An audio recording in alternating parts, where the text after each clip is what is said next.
नमस्ते बच्चों, RPS school की हिंदी की कक्षा में आपका स्वागत है। बच्चों, मैं आपकी हिंदी की शिक्षिका लक्ष्मी। आज हम लोग कक्षा 5 की व्याकरण करने जा रहे हैं। व्याकरण में आज हमारा विषय है बच्चों संधि। आप लोग यहाँ पे पाठ को अंकित कर लीजिएगा, ठीक है बच्चों। तो चलिए हम लोग आज व्याकरण जानते हैं।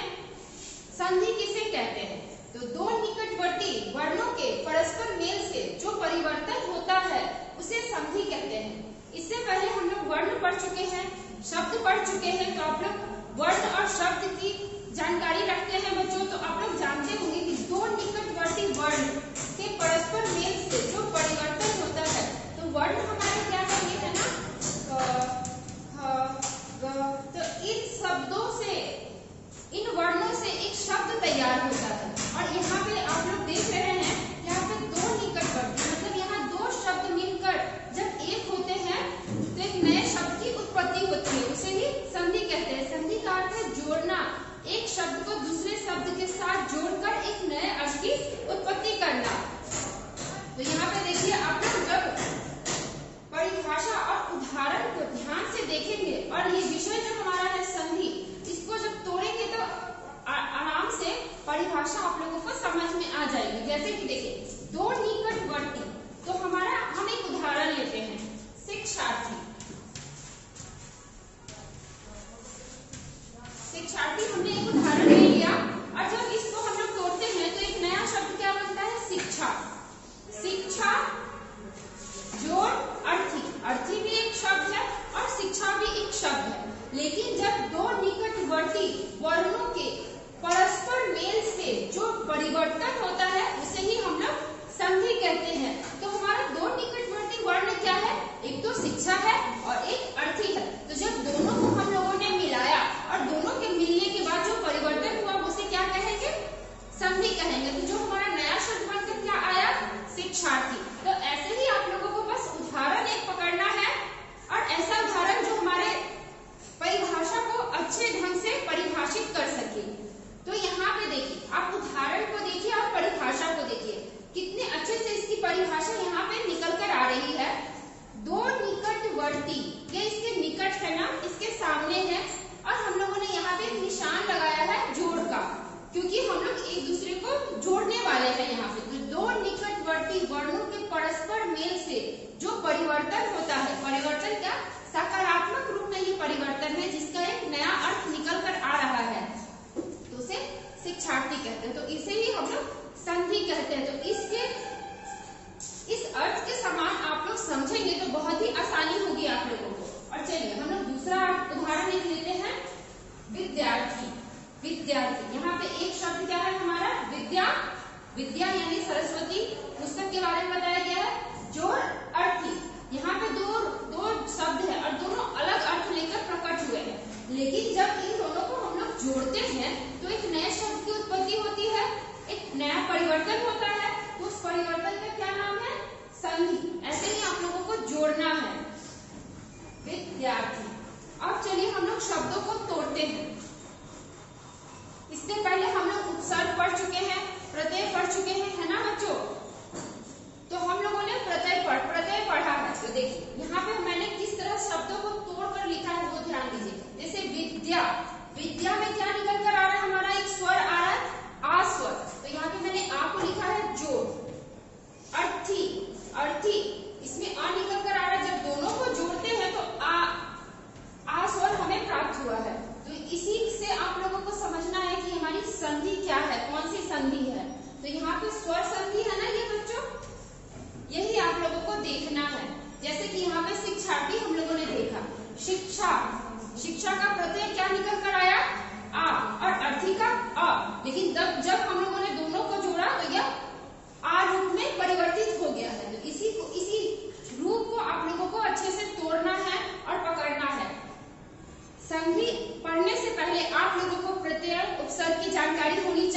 जाएंगे कि स्वर संधि क्या है। ठीक है, तो चलिए आपके पुस्तक के माध्यम से मैं दिखा रही हूँ आप लोगों को।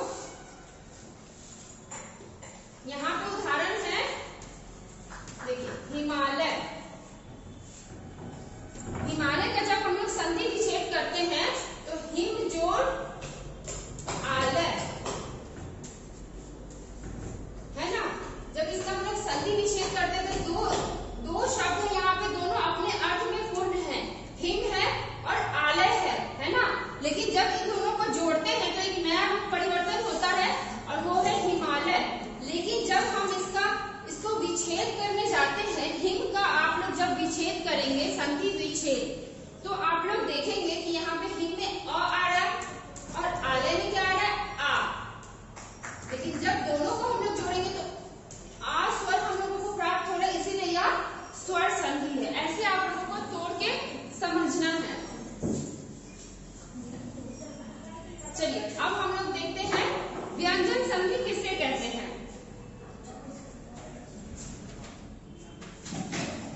व्यंजन के बाद किसी स्वर या व्यंजन के आने पर जो परिवर्तन होता है उसे व्यंजन की संधि कहते हैं। इसके लिए मैं एक छोटा सा नोट आपको लिखाई हूँ, बच्चों देख लीजिए, जिससे आप लोग व्यंजन संधि को आसानी से पकड़ लेंगे। जिस पर हो बिंदी तो व्यंजन संधि होगी। बिंदी, जिस पर हो बिंदी तो वो क्या होगी, व्यंजन संधि। ऐसे भी एक और रूप है जिससे आप लोग समझ जाएंगे कि जहाँ पे डेढ़ व्यंजन आप लोगों को प्राप्त हो। कहने का अर्थ है एक व्यंजन हो और जो दूसरा व्यंजन हो वो आधे रूप में हम लोगों को प्राप्त हो, तो वो कहलाती है व्यंजन संधि। यह एक आसान तरीका है व्याकरण को समझने का। व्याकरण इसीलिए बहुत कोई नहीं समझ पाते, उनको कठिन लगता है, लेकिन जब हम लोग व्याकरण का निचोड़ निकालते हैं तो वो बहुत ही आसान हो जाता है। तो जहाँ डेढ़ व्यंजन आप लोगों को प्राप्त हो तो आप लोग समझिए कि यह व्यंजन संधि है, और जहाँ पे हो बिंदी वो है व्यंजन संधि। ऐसे भी आप लोग समझ सकते हैं। यहाँ पे आपकी परिभाषा है कि व्यंजन के बाद किसी स्वर या व्यंजन के आने पर जो परिवर्तन होता है उसे व्यंजन संधि कहते हैं। जैसे कि देख लीजिए एक उदाहरण है, जगदीश।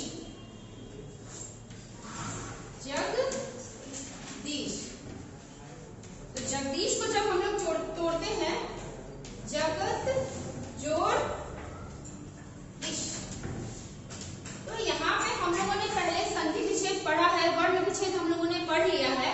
तो यहाँ पे जब हलंत लगाया जाता है बच्चों, तो यह अपने आप में अधूरा होता है ना। यह अपने आप में अधूरा है, इसीलिए यहाँ पर हलंत लगाया गया है। जब जहाँ हलंत ना हो तो आप लोग सोचिए वह वर्ण अपने आप में पूर्ण है। तो इस प्रकार से आप लोग समझ जाएंगे कि ये क्या है, व्यंजन है ना, और ये क्या है, हमारे स्वर है। जब दोनों एक साथ मिल जाते हैं तो क्या कहलाते हैं, व्यंजन संधि। तो ऐसे आप लोगों को समझना है। यह सबसे आसान तरीका है कि डेढ़ व्यंजन जहां पे आप लोगों को प्राप्त हो, आप लोग समझिए उसको व्यंजन संधि। और अंतिम है हमारा विसर्ग संधि। यहाँ पे मैं लिख देती हूँ विसर्ग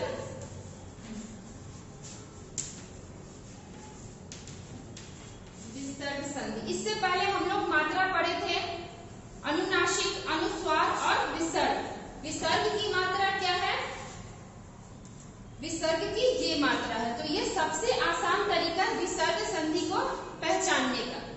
विसर्ग के बाद किसी स्वर अथवा व्यंजन के आने पर जो परिवर्तन होता है उसे विसर्ग संधि कहते हैं। तो विसर्ग की मात्रा हम लोग जानते हैं कि विसर्ग की क्या मात्रा है। अब चलिए उदाहरण के माध्यम से हम लोग समझते हैं। निश्चल, और जब हम लोग इसको तोड़ते हैं तो क्या आ जाता है, देखिए नी, विसर्ग की मात्रा जोड़ चल, है ना। तो यहाँ पे आप लोग देख के समझ जाएंगे कि यह विसर्ग संधि है, क्योंकि यहाँ विसर्ग की मात्रा का प्रयोग किया गया है ना।